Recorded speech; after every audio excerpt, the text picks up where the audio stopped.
이 시간 우리에게 주시는 하나님의 말씀은 신약 성경 사도행전 18장 8절에서부터 11절까지의 말씀입니다. 이 계시의 말씀을 봉독하는 중에 살아계신 하나님의 음성을 들을 수 있게 되기를 바랍니다. 사도행전 18장 8절에서부터 11절까지의 말씀을 봉독하겠습니다. 또 회당장 그리스보가 온 지방과 더불어 주를 믿으며 수많은 고린도 사람도 듣고 믿어 세례를 받더라. 밤에 주께서 환상 가운데 바울에게 말씀하시되 두려워하지 말며 침묵하지 말고 말하라. 내가 너와 함께 있음에 어떤 사람도 너를 대적하여 해롭게 할 자가 없을 것이니 이는 이 성중에 내 백성이 많음이라 하시더라. 1년 6개월을 머물며 그들 가운데서 하나님의 말씀을 가르치니라. 아멘.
오늘 예배를 위해서 영상으로 보셨지만 이렇게 특별한 소명을 받고 특별한 사명의 길을 걸어가고 있는 목사님의 귀한 찬양 너무 은혜로웠습니다.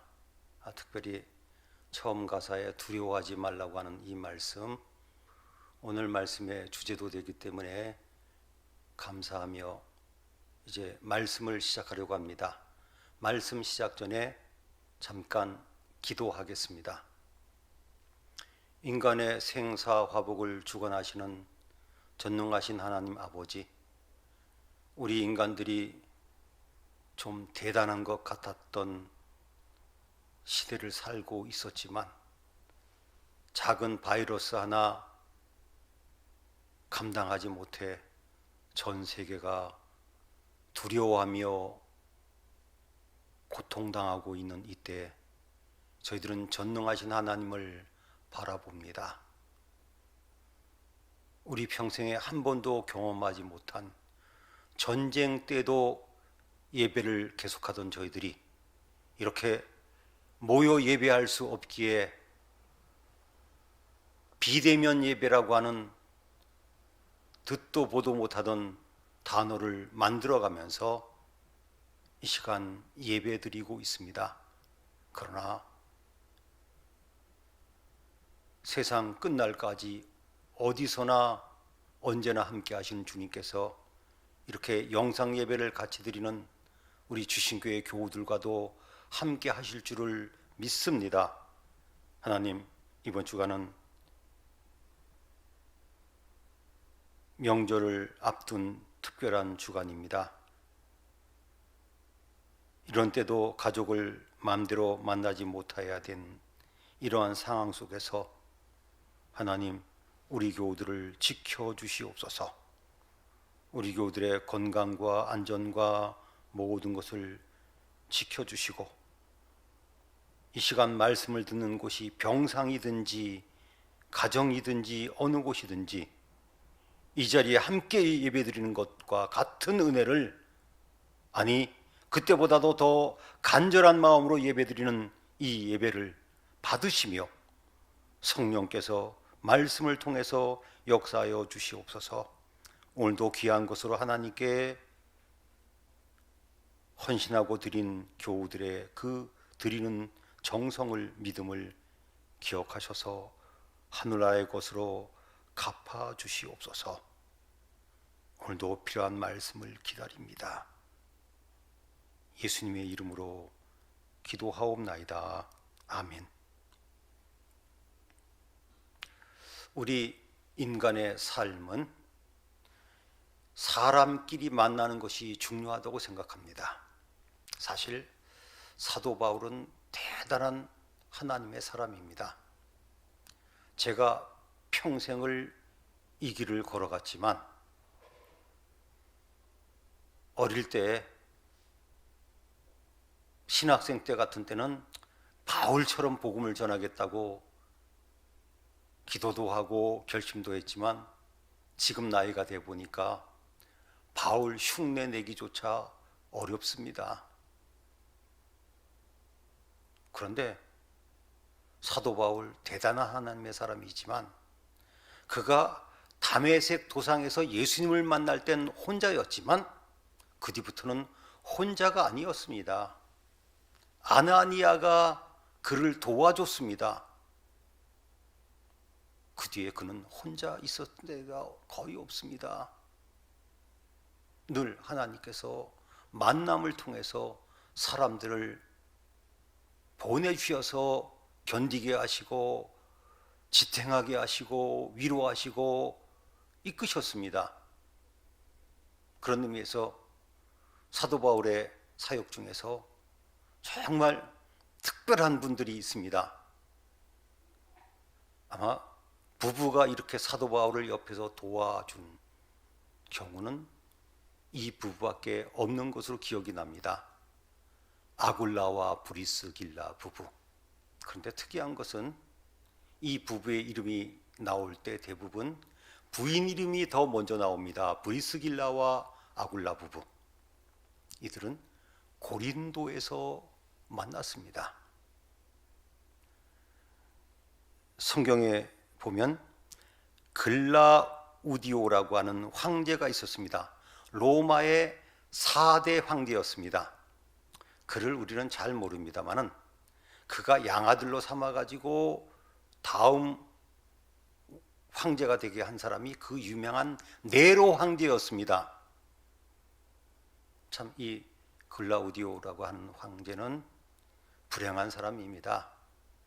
재혼한 아내가 그를 독살해 버려서 단명한 황제이기도 합니다.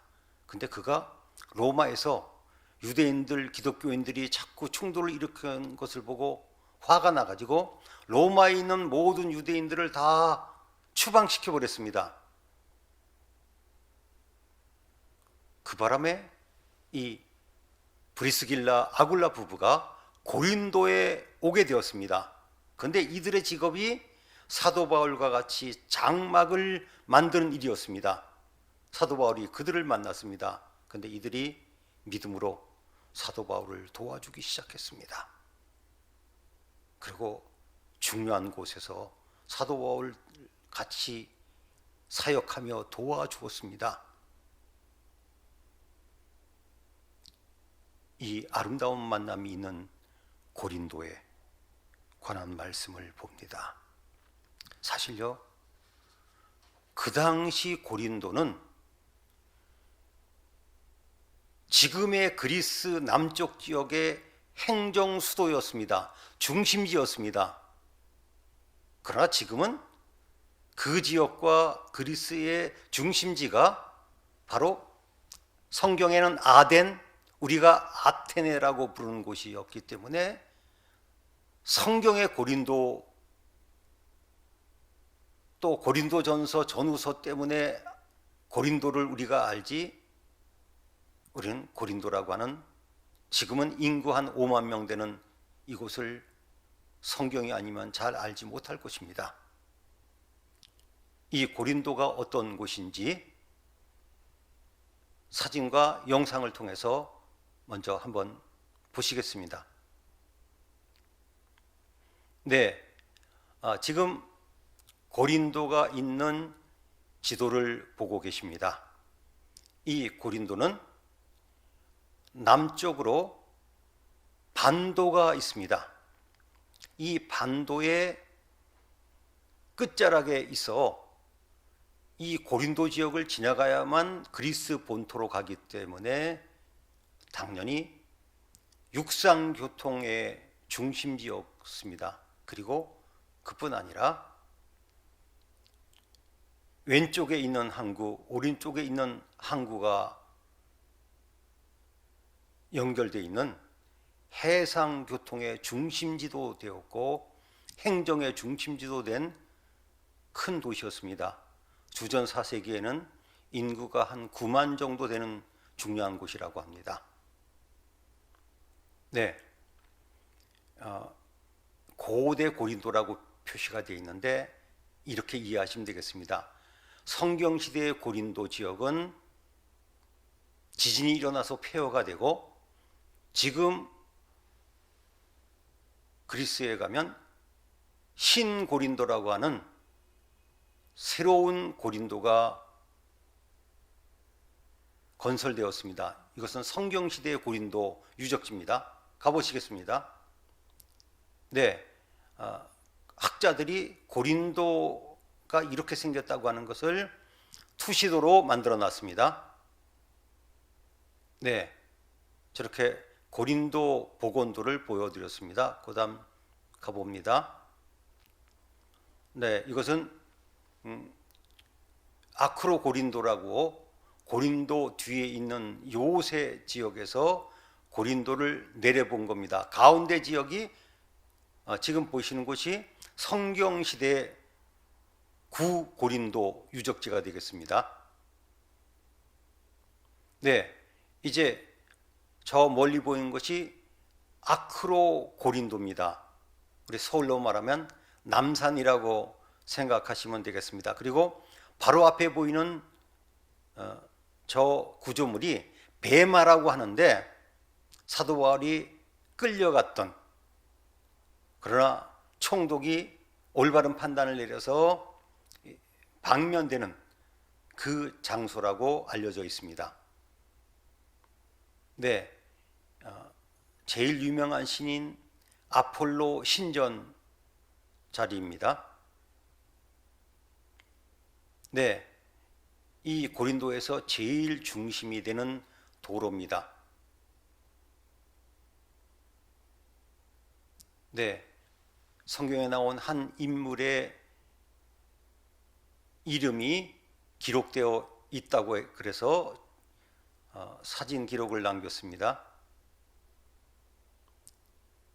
네, 이제 특별한 교회 쪽으로 가보겠습니다. 저쪽은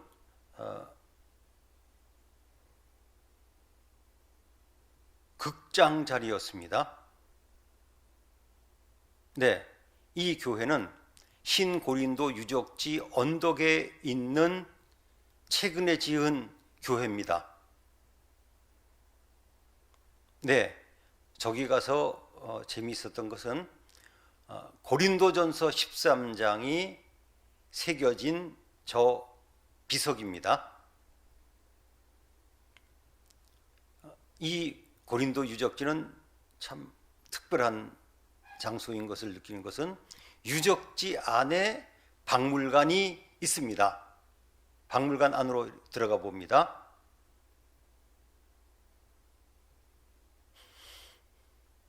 네, 재미있는 것은 저것이 메노라입니다. 메노라는 바로 그 유대인들의 등잔을 이야기하는 것이죠.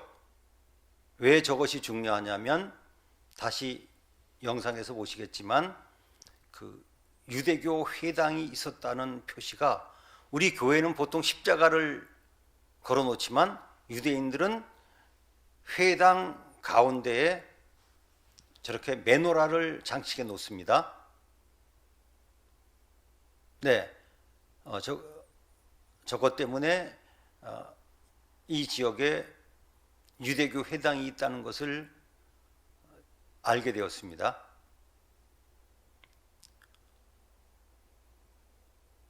저게 시저의 동상, 두상이죠.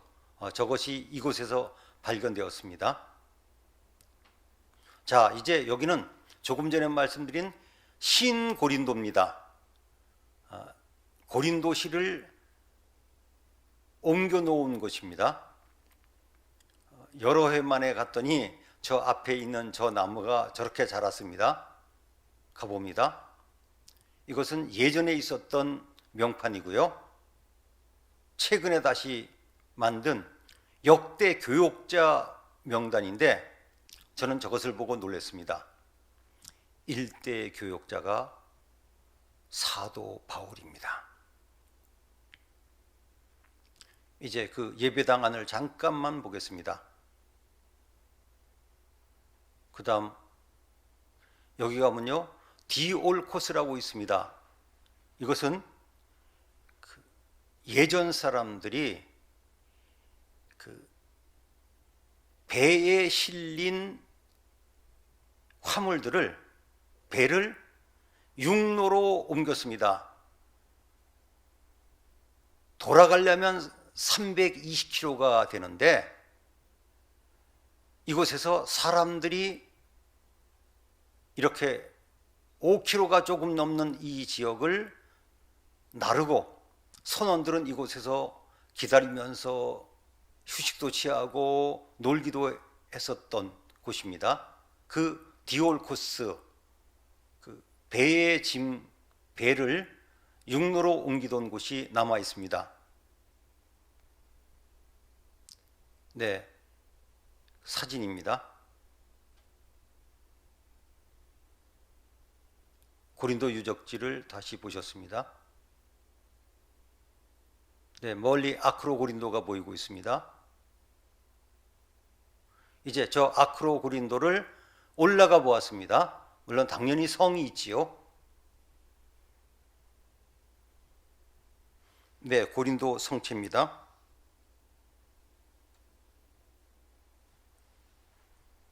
네, 고린도 성체를 멀리서 바라보았습니다. 올라가서 본 사진입니다. 네.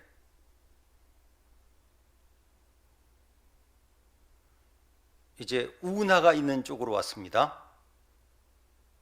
고린도에는 이렇게 운하가 있습니다.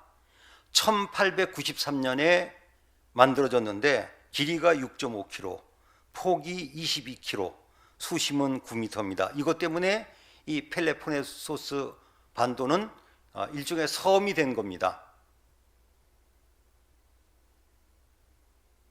네, 운하에 가까이 가 보았습니다. 운하입니다. 여기는 고린도 유적지입니다. 바로 앞에 비마가 보입니다. 사도 바울이 설교할 때는 그 비마가 앞에 보이고 있습니다. 저 뒤에 아크로 고린도가 보이고 있습니다. 베네치아 때 쌓은 성입니다. 여기서 제일 중요한 장소인 아폴로 신전이 보이고 있습니다. 이제 아셨죠? 그러니까 요게 이제 뭐냐면 여기에 회당이 있었다. 그래서 뭐 박물관에서 다른 건 다 잊어버려도 아까고 가이사 이거 헤드하고 요거 두 개만 보면 나머지는 다 잊어버리시면 돼요. 그 정도로 제일 중요하다 이거죠. 유적이 엄청 많으니까. 네, 메노라 볼 코스입니다. 고대 길이었던 배 대신 짐을 날랐던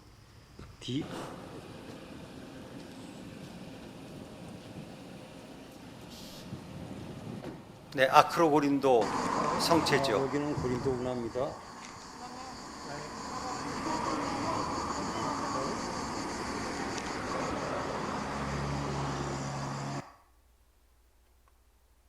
사도 바울은 고린도에서 아굴라와 브리스길라 부부를 만났습니다. 얼마나 힘이 났겠습니까? 더군다나 신라가 합류했고 아들 같은 디모데도 같이 합류했습니다. 그래서 사도 바울은 그 당시 하던 것처럼 회당에 들어가서 열심히 복음을 전했는데 정말 부러운 단어가 나옵니다. 하나님 말씀에 붙잡혀. 사실 이것이 이루어지면 무엇이 문제가 되겠습니까? 하나님 말씀에 붙잡혀. 특별히 유대인과 그 주민인 헬라인에게 복음을 전했습니다. 좀 더 부연 설명을 하면 이 지역에는 유대인들이 많이 살았습니다. 근데 그들이 사도 바울의 말을 대부분 받아들이지 못하고 비방하고 대들었습니다. 그래서 사도 바울이 할 수 없이 회당에서 전도하는 것을 포기하고 회당 바로 옆집으로 옮겼는데 디도 유스도라고 하는 사람 집으로 옮겼습니다. 일종의 가정교회가 된 것이죠. 또 하나님께서 디도 유스도의 집이 좀 넓은 집으로 허락하셨던 것 같습니다. 고린도 교회는 디도 유스도의 집에서 모였습니다. 그리고 그리스도라고 하는 회당장이 예수님을 믿고 온 가족이 믿었습니다. 사도 바울은 두 사람을 전도했다고 고린도서에서 이야기하고 있습니다. 많은 사람들이 믿고 세례를 받았습니다. 이럴 때 하나님께서 환상 가운데 나타나셔서 말씀하신데 첫 번째 내용이 두려워하지 말아라. 요즘 우리 모두를 두려워하게 하는 일들이 벌어지고 있습니다. 목사인 저도요, 두려운 게 있습니다. 혹시 내가 자각 증세 없이 코로나19에 걸려서 행여나라도 다른 사람을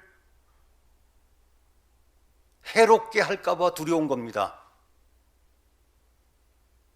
자각 증세가 없는 경우도 있다 그러지 않습니까? 그 밖에 우리는 여러 가지가 두렵습니다.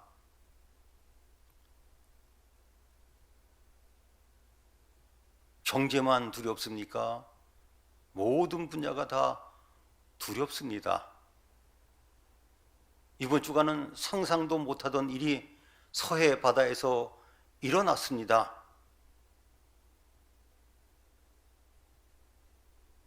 그런데 하나님께서는 말씀하십니다. 두려워하지 말라고. 주님께서 말씀하신 것이죠. 두려워하지 말라고.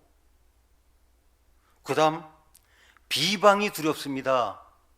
최근 들어서 우리가 이렇게 교회가 질타를 받은 적이 있었습니까? 교회발 코로나라고 얘기하는데 교회가 코로나의 중심지는 아니었지요. 어디서 걸린 교인이 예배 참석했을 뿐인데 어디선가 누군가 이런 단어를 쓰기 시작했습니다. 교회발. 교회가 코로나의 근원지입니까? 비방받고 있습니다. 그러나 하나님께서 말씀하십니다. 침묵하지 말고 말씀을 전하라. 그런데 정말 아름다운 말씀이 나옵니다. 내가 너와 함께 하리라. 예수님의 이름이 무엇입니까? 마태복음 1장 23절 임마누엘이라 하리라. 하나님께서 우리와 함께 하신다. 예수님께서 마태복음 28장 20절에 마지막으로 우리에게 하신 말씀이 무엇입니까? 볼지어다 세상 끝날까지 너희와 항상 함께 있으리라. 중요한 게 있습니다. 너와 함께가 아니라 너희와 함께 있으리라. 저는 이 너희를 교회로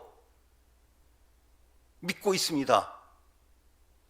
교회가 어려움 당할 수도 있고 비방당할 수도 있고 공격받을 수도 있습니다. 그러나 주님이 함께 하십니다. 그리고 말씀하십니다. 혹시 너를 대적하여 해롭게 할지라도 그런 사람이 없을 것이다. 이 성 중에 내 백성이 많다. 사도 바울은 그 하나님의 은혜가 말씀이 이루어진 것을 체험하게 됩니다. 이때 총독은 갈리오였습니다. 사실요, 지명을 알아야 성경을 제대로 압니다. 아가야라고 하는 말이 나오는데 그 당시 그리스는 헬라라고 했는데요, 북쪽 지역은 마게도냐, 우리가 말하는 마케도니아였습니다. 그런데 남쪽 지역, 지금의 아테네와 고린도와 스파르타가 있는 이 지역은 성경시대에는 아가야라고 했습니다. 이 아가야 총독이 갈리오라고 하는 사람이 왔습니다. 그는 네로 황제의 스승이었던 세네카의 형제였습니다. 그러니까 힘이 있었죠. 황제의 스승의 형제니까. 물론 네로 황제가 비참한 죽음을 맞이하면서 세네카도 죽고 그도 강요당해 자살당했다 그럽니다. 그러나 아직은 그의 전성기입니다. 유대인들이 모함을 해가지고 재판받으러 끌고 갔는데 이 갈리오를 하나님께서 쓰셨습니다. 무슨 범법이 아니라 너희들끼리 문제니까, 유대인 너희들끼리 문제니까 너희들끼리 해결해라 그래서 쫓아내버렸습니다. 그랬더니 유대인들이 화가 나가지고 소스데네라고 하는 이분을 폭행했는데 이거는 그냥 모른 채 했습니다. 여러분, 이 소스데네라고 하는 분은 믿었던 분으로 여겨집니다. 그런 집단 폭행을 공권력 앞에서 당했던 소스데네가 어떻게 됐을까요? 저는 성경을 찾아보고 너무 기뻤습니다. 고린도전서 1장 1절에 보면 사도 바울이 사도로 부르심을 받은 바울과 소스데네는, 사도 바울이 그때 억울하게 매맞은 주님 때문에 고통당한 소스데네를 동력자로 삼아서, 그렇다면 소스데네는 사도의 영향, 사도처럼 인정을 받았습니다. 사도 바울의 동력자로. 그리고 고린도전서를 지금 터키 지역에 있는 에베소에서 썼다고 본다면 에베소까지 소수된 애가 같이 동행한 겁니다. 맞은 것 때문에 억울할 수 있었지만 아마 이것 때문이라도 그는 하나님의 말씀을 전하는 사도 바울이 동력자라고 인정하는 영광을 받았습니다. 고난은 잠깐이지만 영광은 긴 것과 같습니다. 고린도는 문제가 많은 교회였습니다. 그래서 워낙 문제가 많아서 사도 바울이 에베소에서 그 얘기를 듣고 그 문제에 대한 답을 쓴 것이 고린도전서입니다. 그래서 고린도 교회 그러면 문제가 많은 교회로 알려져 있습니다. 대개 이렇게 이야기합니다. 고린도 지역 자체가 원체 문제가 많은 타락한 도시였기 때문에 다른 지역보다 더 문제가 많았을 것이다. 그것 때문에 고린도전서가 쓰여졌습니다. 고린도도 어려운 지역이었습니다. 저는 사도 바울이 이 고린도에서 이렇게 감당할 수 있었던 것은 아굴라 부를 만나고 실라, 디모데도 또 많은 사람들이 믿은 것도 있었지만 가장 중요한 것은 하나님께서 함께 하셨습니다. 주님께서 그와 함께 하셔서 말씀을 주셨기 때문입니다. 두려워하지 말아라. 내가 너와 함께 할 것이다. 너만이 아니라 믿는 사람들이 이 성에 많이 있다. 너를 해롭게 할 자가 없으리라고 하는 보증의 말씀을 주신 곳이기 때문에 고린도는 아름답습니다. 중요한 도시였기 때문에 아름다운 것이 아니라 주님께서 함께 하셨기 때문입니다. 교회 여러분, 우리가 당하는 것이 어려운 고린도와 같을지라도 주님께서 나와 함께 하시면 넉넉히 이길 수 있습니다. 두려워 말라. 오늘 목사님을 통해서 주신 찬양의 가사도 나와 있지 않습니까? 두려워하지 말아라. 우리 인간은 두려워할 수밖에 없는 존재입니다. 그러나 두려워하지 않는 이유는 바로 주님께서 함께 하시기 때문입니다. 그리고 갈리오라고 하는 총독이 사도 바울의 편을 든 것과 같습니다. 하나님의 역사입니다. 유대인들 때문에 고통당하고 회당에서 전도하다가 밀려나가지고 가정에서 예배드리는 이런 어려움도 당했지만 하나님께서 함께 하셨습니다. 그럴 때 고린도 교회는, 고린도 지역은 사도 바울이 하나님께서 함께 하시고 주님께서 말씀을 주신 것을 체험하는 장소가 되었습니다. 그런 의미에서 우리에게도 이렇게 고린도에서 주셨던 사도 바울에게 허락하신 그 말씀이 우리에게 필요한 시대를 우리는 살고 있습니다. 혹시 걱정되십니까? 염려되십니까? 주님께서 두려워하지 말아라. 내가 너와 함께 한다. 너를 해롭게 할 자가 없으리라. 이 약속의 말씀만 주신다면 주님은 지금까지 공수표 날리신 적이 없습니다. 허언하신 적이 없습니다. 사람들은 토사구팽 이용해 먹다가 팽개칠 수도 있지만 주님께서는 절대로 그런 분이 아니신 것을 고린도에서의 말씀과 사건을 통해서 우리는 보았습니다. 이 어려운 시대를 살아가는 우리 교우들에게 고린도에게 주셨던, 사도 바울에게 주셨던 그 말씀과 은혜가 함께 하시기를 바랍니다. 기도하겠습니다. 하나님 아버지, 감사합니다. 어려운 고린도 전도 현장에서 함께 하시며 말씀을 주신 주님, 저희들에게도 살아있는 말씀으로 함께해 주시옵소서. 또 도우시는 하나님의 손길을 느끼며 체험하며 그 하나님께 감사할 수 있게 해 주시옵소서. 예수님의 이름으로 기도하옵나이다. 아멘. 이제는 우리 주 예수 그리스도의 은혜와 하나님 아버지의 그 크신 사랑과 성령님의 역사하시고 교통하심이 고린도에서 주신 사도 바울에게 주신 말씀과 같은 은혜가 있기를 사모하는 주의 자녀들과 고린도 교회에서의 주셨던 하나님의 역사가 일어나기를 소원하는 우리 주신교회와 우리 한국교회 위에 이제부터 영원토록 함께 계실지어다. 아멘.